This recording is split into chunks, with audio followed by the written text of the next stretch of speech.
전 세계적으로 보면 참새가 줄고 있습니다. 저도 사실 제 어린 시절의 기억에 참새 구이집 많이 있었고요. 한 80년대까지도 제가 봤던 것 같고요. 이제 그게 사라지게 된 이유는 여러 가지 이유가 있을 것 같은데, 첫 번째는 우선 사람들의 인식 변화가, 참새가 사라지게 되면 지금 당장 생각해봐도 상당한 피해가 예상이 됩니다.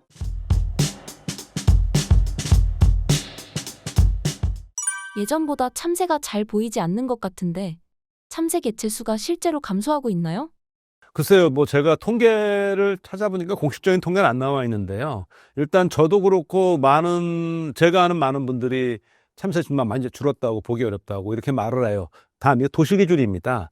시골에 가면 아직도 이제 많이 있다고 그러고, 특히 이제 농사하시는 분들은 참새 여전히 말씀을 하시죠.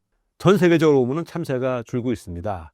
그래서 2010년부터 3월 20일이, 매년 3월 20일이 세계 참새의 날로 지정이 돼 있거든요. 그걸 보면 전 세계적으로는 지금 참새가 좀 감소 추세에 있다. 그 가장 큰 이유 중에 하나가 이제 그 기후변화로 인한 생태의 어떤 변화 얘기를 하더라고요. 참새는 지능이 높은 편인가요? 보통 새들이 생각보다 지능이 높습니다. 보시면 알겠지만 학습이 돼갖고, 비둘기만 봐도, 제가 이제 저 학교 앞에 이 큰 길 넓거든요. 횡단보도가 봉지에 달려서 굉장히 오랫동안 열려요. 그 신호가. 근데 한번 그런 적이 있어요. 이 비둘기가 저랑 같이 걸어서 길을 건너는 거예요. 그 정말 툭 참을 차일 것 같은데, 얘는 이제 아는 거지. 참새도 이 머리가, 그러니까 똑똑한 새로 하면은 이제 까마귀 같은 새들이 굉장히 똑똑하잖아요. 앵무새 이런 아이들. 그 정도까지는 아니지만 참새도 굉장히 학습 능력 뛰어나니까 도시에 적응해 살고 있고, 참새도 잠 잘 안 피해요, 이제 얘네들. 예, 이 도시에서 보면 잘 안 피하고요. 또 자기들끼리 이 사회적인 이 소통도 하고요. 그리고 위험한 거, 먹이가 어디 있는지 이런 거 다 알아서 하니까, 아주 똑똑한 그런 새와 비교하면 그렇지만 상당한 그런 지능은 갖고 있죠. 참새가 무리 생활하는 이유가 무엇인가요? 글쎄, 그거는 일단 이렇게 봐야 되지 않을까 싶어요. 그 작은 새들, 얘네들은 혼자 다니는 것보다는 무리를 지어야 자기들을 살아가는데 훨씬 생존에 유리하지 않겠습니까? 참새의 행동 패턴이나 식습관은 어떻게 될까요?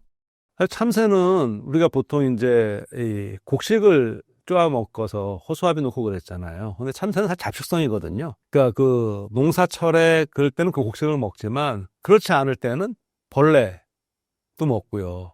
해충도 많이 잡아먹죠.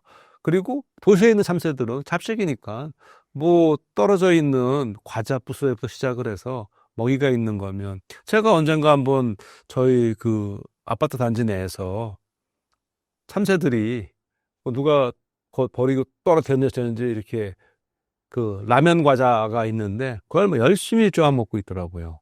그거 보니까 딱 잘 적응이 된 거죠.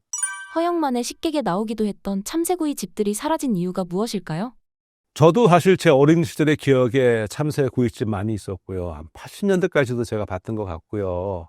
저도 70년대에 제가 초등학생 시절에는 저희 삼촌이랑 집에서, 그땐 주택이었죠. 겨울철에 이렇게 소쿠리 세워놓고 여기다 쌀 한 줌 놓고 방에 들어가 창문으로 끝매갖고 참새를 잡았던 기억도 나요. 그리고 제 기억에는 아마 그때 가물가물한데 아마 삼촌이 참새를 구워준 기억도 나긴 하는데, 이제 그게 사라지게 된 이유는 여러 가지 이유가 있을 것 같은데, 첫 번째는 우선 사람들의 인식 변화가, 사실 참새가 그렇게 먹을 게 많은지는 조그마잖아요.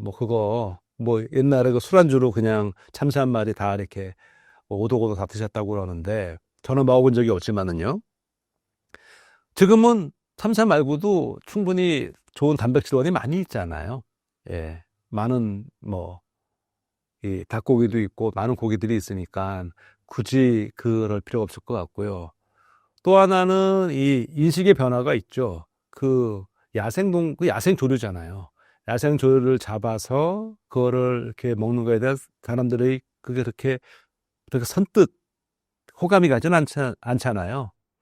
그리고 아마 우리나라의 그 야생동물 보호법 이런 걸 보게 되면 아마 참새를 그렇게 잡는 것도 아마 법적으로 어느 정도 좀 규제가 있지 않나, 저는 그렇게 생각하는데요. 이런 복합적인 요인들. 그러다 보니까 자연스럽게, 참새가 이제는 참새구이집이 없어지지 않았을까. 저는 사실 음식이 참새뿐 아니고요. 점점 이 식습관이 변한다는 게 한번 보세요. 굉장히 과거에는 무슨 탕집이 되게 많았어요. 설렁탕, 곰탕. 근데 상대적으로 요즘은 과거보다 굉장히 많이 줄었거든요. 그런 것도 어떤 음식의 이런 건 시대마다 변하는 것 같은데 특히 참새구이 같은 경우는 거기에 더해서 이런 다른 요인들 때문에 없어지지 않았나 그렇게 생각합니다. 참새가 사라지면 지구 생태계에 어떤 일이 벌어지나요?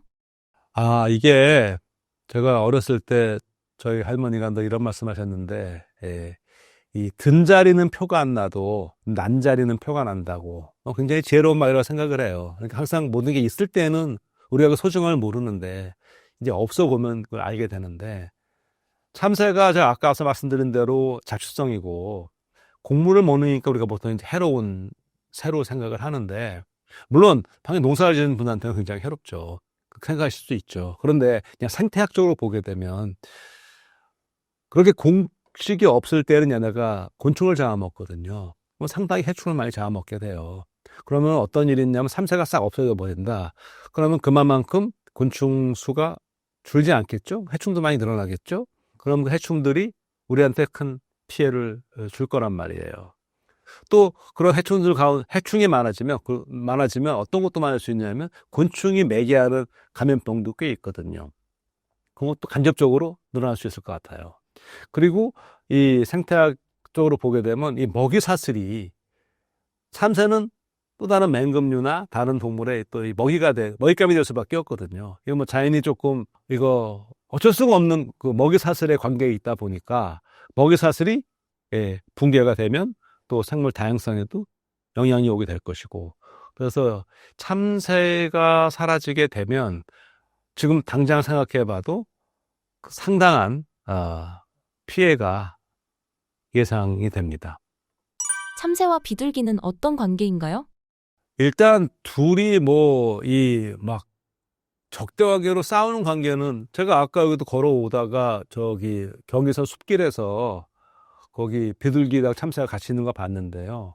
그 둘이 물론 먹이를 두고서 같이 뭐 이런 거 하겠지만 그래도 워낙에 그들이 서로 겹치는 부분보다는 자기 나름대로 영역이 달라서 그렇게 둘이 뭐 치열하게 다투거나 그러는 관계는 아닐 것 같습니다. 또 모르죠. 정말 먹이가 없는데 하나를 놓고 뭐 특별한 경우에는 다툴 수 있겠지만 일반적인 경우에는 보통의 경우에는 뭐 둘이서는 크게 서로 그렇게 신경을 쓰지 않고 공존할 수 있지 않을까 생각이 드네요. 우리나라에 예전만큼 참새가 많아질 수 있을까요? 그러니까 이 질문은 일단 참새가 얼마나 줄었느냐의 관건인데요. 지금 뭐 도시에서는 많이 줄은 것처럼 보이는데 좀 시골로 가면 또 다른 상황이 나오니까 이게 뭐 참새가 늘어나는 거는 쉽게 생각보다 어렵지 않다고 생각되는 게 생물학적으로 참새가 번식력도 뛰어나고 하기 때문에 뭐 조건만 맞으면은 늘어날 텐데 지금 우리가 굳이 참새를 더 뭐 복원하고 그럴 단계까지는 아닌 것 같고요. 아까 앞서 봐서 제가 세계 참새 날이 있다는 것은 아직 이것이 어떤 뭐 그 멸종 위기의 그런 뜻이 아니고 이렇게 참새가 상징적으로 참새 같은 이렇게 우리가 흔히 보던 이런 생명체들이 줄어간다는 것은 생태계에 어떤 위험을 알려주는 이미 하나의 경고등이 켜지는 거다라는 그런 개념이거든요.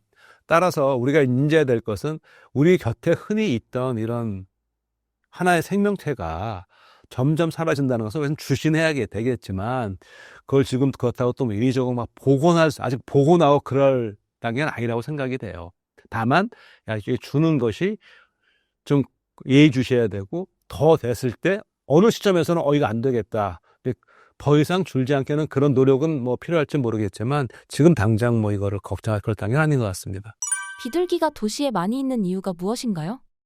비둘기는 나름대로 도시에 특화되는 것이 원래 비둘기가 야생에 사는 야생 비둘기들은 이 도시에 있는 비둘기가 많고 걔네가 주로 집을 짓는 곳이 이 절벽에다가 이렇게 하거든요. 근데 이 다른 새들보다 이 비둘기는 도시에 최적화돼 있어요. 절벽에다 원래 둥지를 트는 습관이 있으니까 도시 건물 사이사이에 얘네가 살기가 좋죠. 그리고 오히려 이 도시라는 곳은 비둘기 입장에서는요, 포식자로부터 상당히 자유롭죠. 자연보다 비둘기를 잡아먹을 동물이 훨씬 줄었잖아요. 그렇죠? 예. 그리고 먹이가 굉장히 많죠, 도시에는. 뭐 쓰레기 공동으로 많이 보시잖아요. 그러니까 비둘기는 어쩌면 도시에서 이렇게 적응해서 번식하는데, 굉장히 적합한 특성을 갖고 있는 것 같습니다. 신사임당 시청자분들을 위한 한마디 부탁드릴게요. 네, 오늘 처음 이렇게 뵙게 됐는데요. 원래 처음 올 때는 나름대로 이런 질문이 있을 줄 알았는데, 대화를 나누면서 예상치 못한 질문이 나와서 조금 당황스러운 경우도 있었는데, 또 뭐 나름 스릴과 재미도 있었습니다. 또 뵙기를 바라고요. 모두 행복하시고, 그리고 생물학에 좀 더 관심이 있고 제 얘기가 재밌으셨으면은요, 제 채널 김용빈의 응생물학도 방문해 주시기를 부탁드리겠습니다. 고맙습니다.